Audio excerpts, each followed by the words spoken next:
Hello friends, আজ আমি বানাচ্ছি ভেজ পনির মুগ ডাল। ফার্স্টে আমি পনির, ক্যাপসিকাম, গাজর, টমেটো, আদা, লঙ্কা সব কিছু রেডি করে নিয়েছি। আর এইদিকে দেখো আমি মুগ ডালটাও সেদ্ধ করে নিয়েছি নুন হলুদ দিয়ে। ভালো মতো সেদ্ধ হয়ে গেছে, দেখতেই পাচ্ছ তোমরা।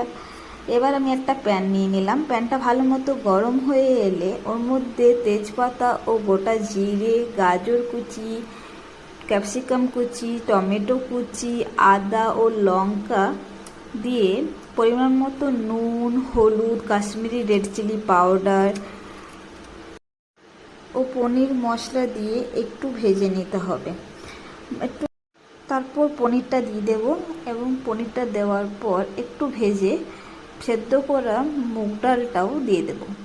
এবার একটু নেড়ে চেড়ে একটু ঘন হয়ে এলেই হয়ে গেল ভেজ পনির মুগ ডাল। তোমরা এভাবে নিরামিষ দিনে এই ডালটা বানাতে পারো।